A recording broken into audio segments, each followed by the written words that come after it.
우리가 이런 걸 작성해서 발표하는 게 처음이라 아마 제가 적어온 것을 많이 무고하게 될 것 같습니다. 제가 오늘 이걸 들어가기 전에 벤저민 프랭클린의 이야기로 한번 시작하겠습니다.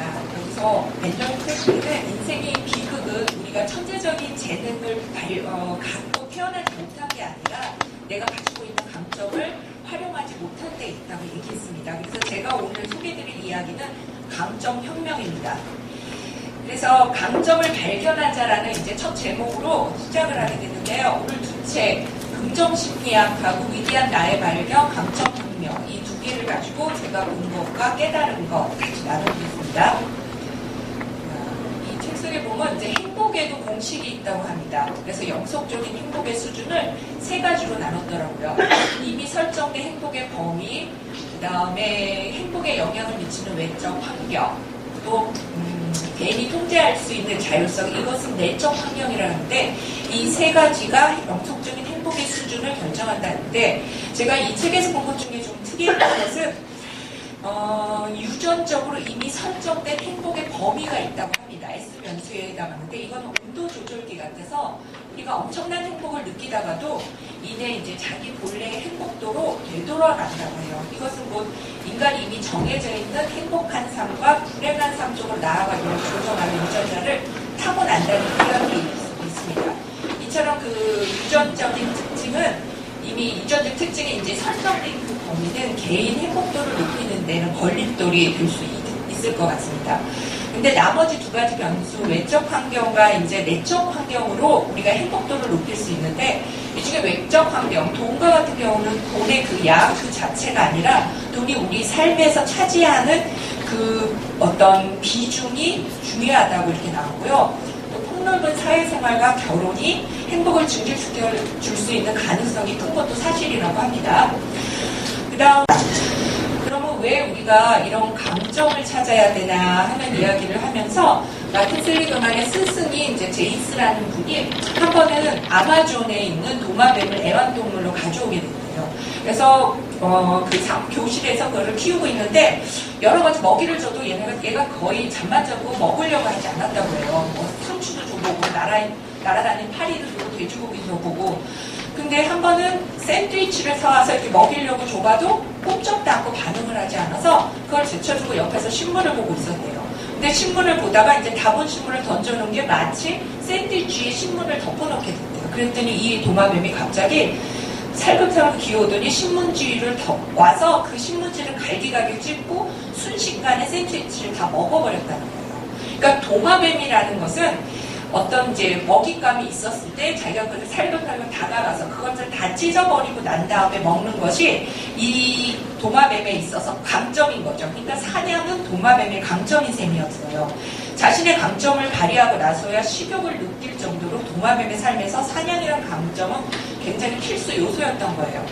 제가 자기개발이라는 책을 보거나 그것을 접할 때 보면 우리가 약점을 주로 보충하는 것이 아닌가라고 인식을 했는데 제가 이 두 책을 통해서 자기 개발은 자신의 강점을 발견하고 집중적으로 활용해서 차별화시키는 것이라는 걸 알게 됐어요. 근데 강점이라는 얘기를 보면서 이 강점과 재능은 어떤 관계가 있을까라고 이제 봤는데 여기서는 어떻게 하냐면 강점과 재능은 완전히 다르다라고 이제 얘기를 하더라고요. 예를 들어서 낯선 사람과 우리가 쉽게 인간관계를 맺을 수 있다면 그거는 재능이라고 해요. 그래서 사교성이라고 말하는데 반면 이제 나에 대해서 잘 알고 나를 완전히 지지해 줄 수 있는 사람들의 네트워크를 만들 수 있으면 그거는 강점이라고 보더라고요. 그래서 이 강점을 만들기 위해서 우리가 어떤 기술과 지식을 좀 활용해서 이 재능을 완벽하게 만들어야 강점으로 갈 수 있다고 해요. 마찬가지로 이제 다른 사람과 논쟁하는 것에 이제 거리낌이 없다면 그건 재능이에요. 그걸 주도력이라고 말하는데 반면에 이 재능을 가지고 판매 실적을 높였다. 그러면 그것을 강점이라고 하더라고요. 다른 사람의 상품을 팔기 위해서 필요한 상품 지식이나 뭐 판매 기술 같은 게 재능과 결합되면 그게 강점이 되는 거죠. 그래서 강점이라는 건 결국 재능하고 기술하고 지식 이 세 가지가 함께 되어야지만 강점으로 발휘가 될 수 있다고 합니다. 그래서 강점을 기반으로 한 이 삶을 구축하는 데 있어서 이 재능, 지식, 기술 이게 제일 세 가지가 중요하지만 이 중에서 제일 중요한 것을 재능이라고 이 책에서는 말하고 있습니다. 그러면 이 본능적으로 우리가 만약에 호기심이 강하다면 그건 재능이에요. 또 인내심이 강하다. 그러면 이건 역시 재능이라고 말합니다. 즉 반복적으로 나타나는 나의 사고나 감정이나 행동 패턴이 생산적으로 활용될 수 있다면 우리는 그거를 재능이라고 말할 수 있다고 하고요. 그럼 이 재능을 어떻게 알아볼 수 있을까?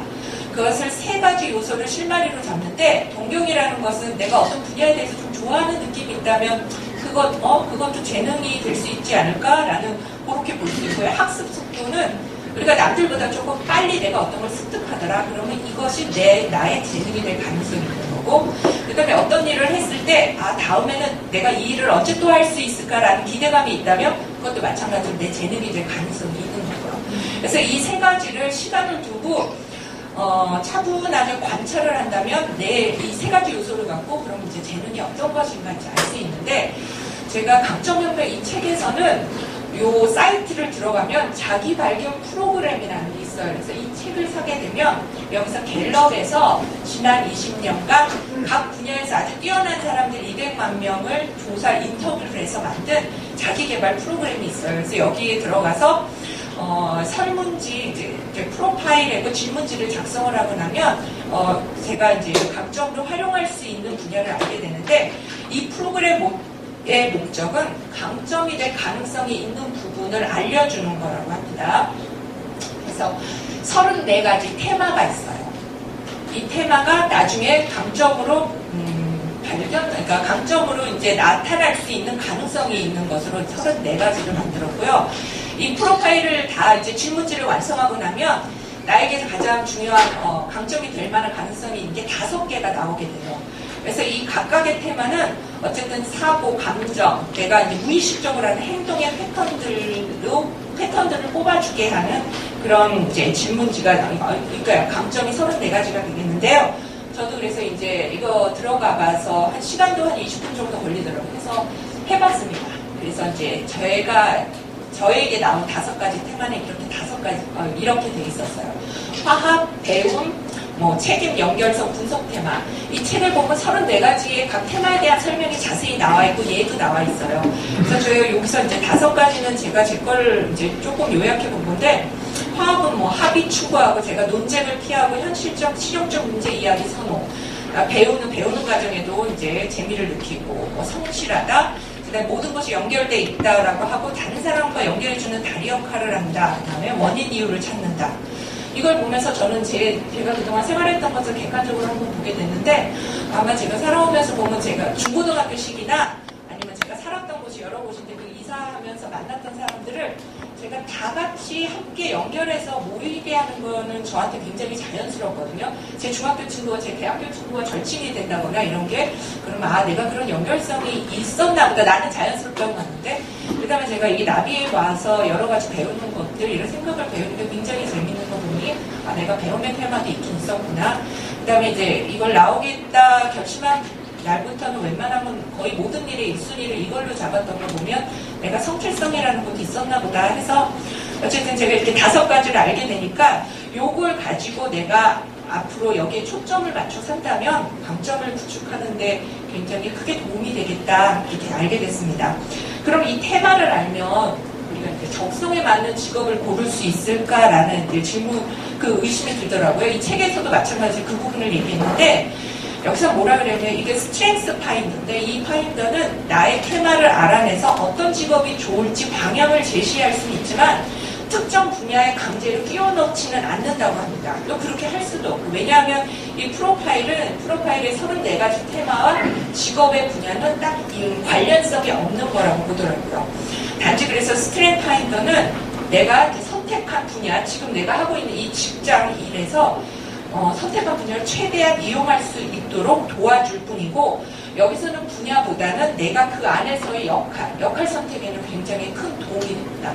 그래서 우리가 이제 살아가는데 직장일, 여가 활동이나 자녀 양육이나 이런 데에서 이런 나의 테마를 잘 활용한다면 분명히 성공적이고 우리가 원하는 행복한 삶으로 갈 수 있을 거라는 생각이 들더라고요.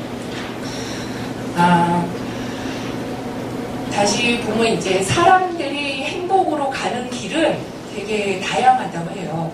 근데 저희 여기 세 번째 우리가 개인이 통제할 수 있는 자율성, 이쪽 부분에서 제일 중요한 거는 긍정적인 정서인데, 이 긍정적인 정서는 현재, 과거, 미래를 나누어서 우리가 그것을 키울 수 있고, 이게 따로따로 함양도 가능하다고 했고요.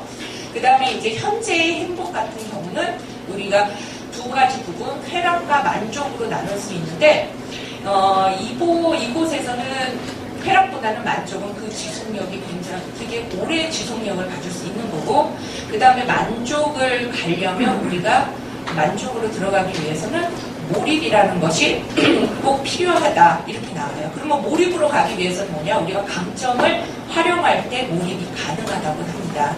그렇기 때문에 이제 만족은 자기 자신의 강점을 발휘해서 얻는 것이니까, 강점을 확인하는 것이 우리가 행복으로 가는 지름길이 아닌가, 그렇게 생각을 했습니다.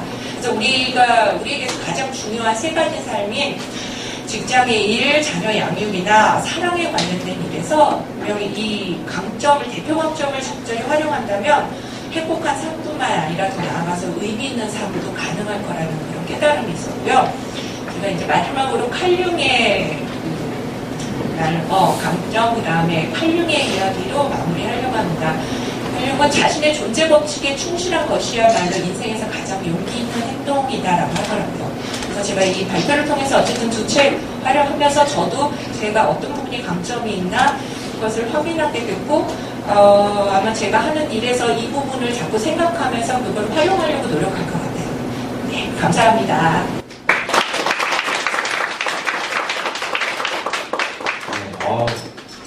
이걸 준비하기 위해서 얼마나 많은 시간을 투자했을까. 다시 한번 큰 박수 부탁드리겠습니다.